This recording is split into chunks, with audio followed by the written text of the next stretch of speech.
आइए अब चक्रों के बारे में डिटेल जानकारी हम लेते हैं, एक एक चक्र के बारे में। जैसे हमने बताया 7 हमारे मेजर चक्र है, 7 मुख्य चक्र हैं, उसी के बारे में आगे सुनते हैं।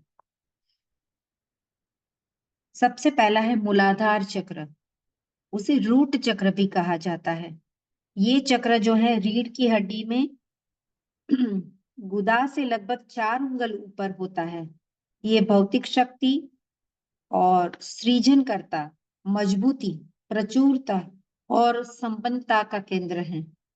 इससे संबंधित ग्रंथि है सुप्रारेनल या अधिवृक्क इसे कहते हैं। योगियों के अनुसार कुंडलिनी नामक दिव्य शक्ति इसी मूलाधार चक्र में 3.5 फेरा मारे स्थित है। इसका स्थान गुदा है।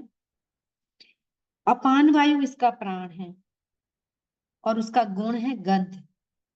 सुवर्ण रंग वाला ये चौकोर आकार है, 4 पेटल्स हैं, 4 पत्ती वाला है। इस चक्र का रंग रक्त के समान है, रेड कलर का, लाल रंग का है। इसमें 4 दल हैं जैसे मैंने बताया, और इसका तत्व पृथ्वी है। ज्ञानेन्द्रिय नासिका एवं कर्मेंद्रिय गुदा है। इस पर ध्यान करने से आरोग्य की प्राप्ति होती है। रीढ़ की हड्डी के संबंधित कष्ट, दमा, एलर्जी और कैंसर में मूलाधार चक्र पर रेकी देते हैं। हमारे दोनों पैर, घुटने या कमर में या पूरी बैक, मेरुदंड में कहीं भी प्रॉब्लम है तो भी हम यहाँ मूलाधार चक्र को संतुलित करते हैं। सक्रिय मूलाधार जब होता है तो अच्छा स्वास्थ्य रहता है, और अगर ये चक्र सक्रिय नहीं है या कम सक्रिय है तो क्या होता है, उदासीनता आती है, चिंता होती है, परेशानी होती है और असुरक्षा की भावना होती है, भय भी लगता है। तो ये सारे कारण मूलाधार चक्र के कम सक्रिय होने के होते हैं। स्वाधिष्ठान चक्र, उसे हारा चक्र या सैक्रल चक्र भी कहा जाता है। यह नाभि से लगभग 3 इंच नीचे और मूलाधार चक्र से 2 अंगुल ऊपर पेड़ू के पास स्थित है। यह काम शक्ति का केंद्र है और अहम का परिचायक है। इससे संबंधित अंग है गॉनेट ग्रंथि और प्रजनन अंग और दोनों पैर। व्यान वायु उसका प्राण है। जो 5 प्राण है उसमें से जो प्राण के बारे में भी यहाँ बता रहे हैं। अगर आपको डिटेल पता नहीं है तो कोई बात नहीं, जितना आपको समझ में आता है उतना जानिए। अर्धचंद्राकार श्वेत वर्ण वाला इसका आकार है और ये 6 दल वाला सिंदूरी रंग का है, ऑरेंज कलर का। ये 6 दल वाला है चक्र। इसकी ज्ञानेन्द्रिय रस और कर्मेंद्रिय शिश्न है। इसका तत्व है जल, और इस चक्र में किसी प्रकार की खराबी से कफ, खांसी, श्वास, मूत्र रोग, आर्थराइटिस हो जाता है।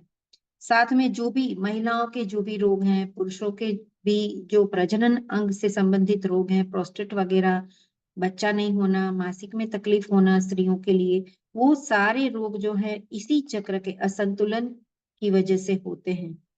इस चक्र के सक्रिय होने पर व्यक्ति क्रियाशील होता है एवं रचनात्मक कार्य करता है, सृजन करता है ना, ये सर्जन होता है।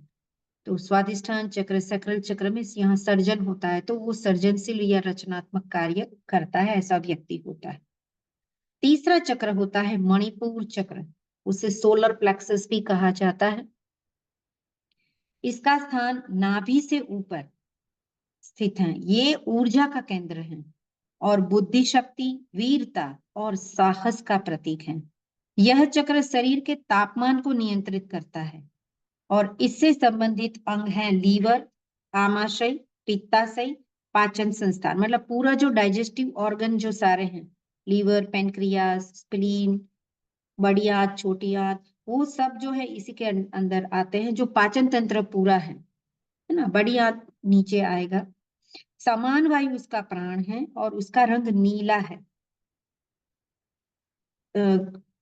कुछ जगह इसे येलो भी कहते हैं, पीला भी बताते हैं। मध्य त्रिकोणाकार और लाल रंग वहां होता है। उसका तत्व अग्नि तत्व है, अग्नि तत्व है, जैसे सूर्य उसका जो है प्रतीक है। ज्ञानेन्द्रिय नेत्र एवं कर्मेंद्रिय चरण है। इसका गुण रूप है। इस चक्र की खराबी जो होती है तो पाचन तंत्र को प्रभावित करती है मतलब जो भी डाइजेस्टिव अंग डिस्टर्ब होता है, जो प्रॉब्लम होते हैं, जैसे डायबिटीज हो गया, मधुमेह, अतिसार, अल्सर, पीलिया, वो सारे रोग जो हैं, हार्ट का रोग, फिर कैंसर है, एड्स हैं, जो भी महान रोग भी हैं, टीबी हैं, वो सब के कारण यही है मणिपुर चक्र में असंतुलन होना। चौथा चक्र है हृदय चक्र, उसे हार्ट चक्र भी कहा जाता है। वक्षस्थल के मध्य में, छाती के मध्य में है ये हृदय चक्र। हृदय के समीप होने के कारण इसे हृदय चक्र कहते हैं। इसे अनाहत चक्र भी कहते हैं।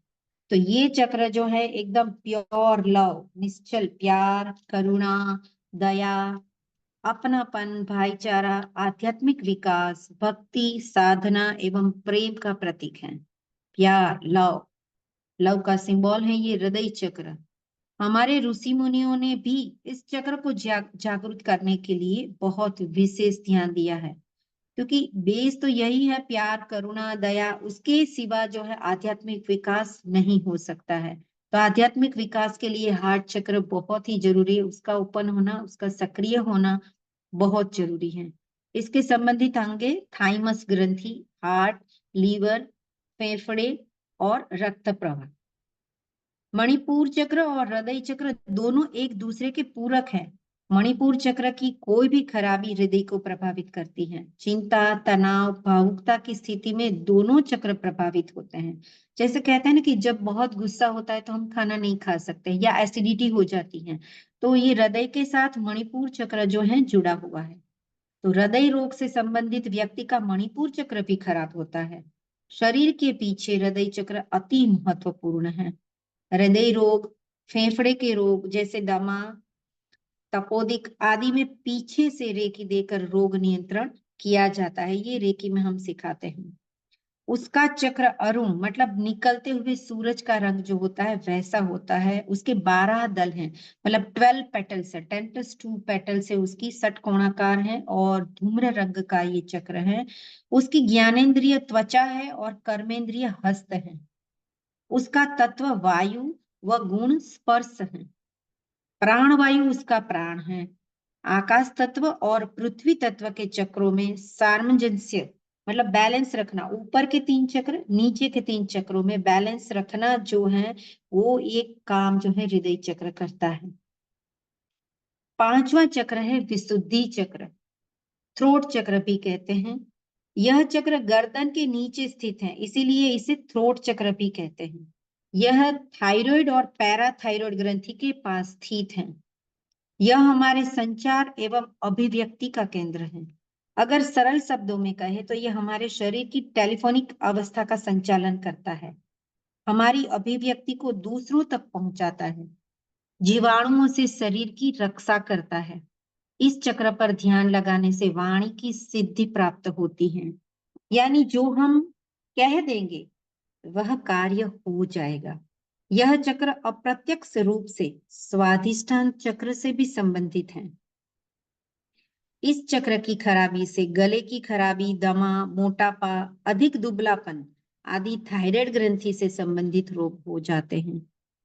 इसका धूम्र रंग है और दल 16 है, मतलब 16 पंखुड़ियों वाला ये जो है कमल चक्र है, चक्र है। उसका तत्व आकाश है और इस चक्र का विशुद्ध नाम रखने का कारण ही यही है कि इस पर ध्यान करने से मन आकाश के समान शुद्ध हो जाता है। तो यह है विशुद्धि चक्र, थ्रोट चक्र। 6 नंबर का चक्र है आज्ञा चक्र, जिसे हम थर्ड आई से भी जानते हैं।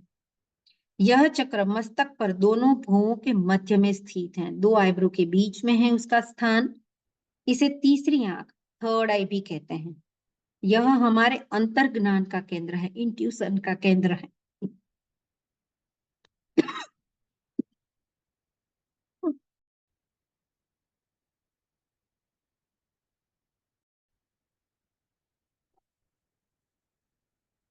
ये हमारे इंट्यूशन का केंद्र है और इस चक्र पर ध्यान लगाने से विवेक बुद्धि जागृत होती है। और सभी चक्रों पर अलग अलग ध्यान करने से जो उनके फल प्राप्त होते हैं, वे सभी फल इस चक्र पर ध्यान लगाने से भी प्राप्त होते हैं। इस चक्र से पिट्यूटरी ग्रंथि संबंधित है और आंखें और निचला मस्तिष्क इस चक्र में खराबी आने पर प्रभावित होता है। इसका रंग सफेद है और इसमें 2 दल हैं, 2 पंखुड़ियों वाला ये कमल है। आज्ञा चक्र पर रेकी देने से आश्चर्यजनक रूप से शरीर को शक्ति मिलती है। नेक्स्ट है 7वां चक्र, सहस्त्रार चक्र। इसे क्राउन चक्र भी कहते हैं। क्राउन माने जैसे हम मुकुट पहनते हैं ऊपर, तो क्राउन चक्र सबसे ऊपर, सर के ऊपर, सिर के ठीक ऊपर मध्य में जहां पर छोटे बच्चों का तालू नरम होता है, वह स्थान सहस्त्रार चक्र कहलाता है। यह दिव्य ज्ञान एवं आध्यात्म की उच्चतम अवस्था का केंद्र है। इस चक्र की मदद से पूरे शरीर को ऊर्जा दी जा सकती है। इस चक्र पर मध्य से रेकी न देकर बराबर में हाथ रखकर रेकी देते हैं। ऊपरी दिमाग व पीनियल ग्रंथि तथा आंखें इस चक्र के संबंधित हैं। कुंडलिनी ऊर्जा का अंतिम पड़ाव ये सहस्त्रार चक्र है और इसके दल सहस्त्र हैं, मतलब हजार, हजार से भी ज्यादा। और ये विभिन्न रंगों वाला है। कई जगह उसे वायोलेट कलर का भी बताते हैं। और शरीर के पूर्ण स्वास्थ्य के लिए इस चक्र का स्वस्थ रहना बहुत आवश्यक है, क्योंकि ये ब्रेन से जुड़ा हुआ है। तो ये जो ब्रेन जो है पूरे शरीर का जो है कंट्रोल करता है, तो ये चक्र का भी संतुलन होना बहुत जरूरी है। तो ये थे 7 चक्र के बारे में बातें जो हमने यहाँ जानी है। Thank you.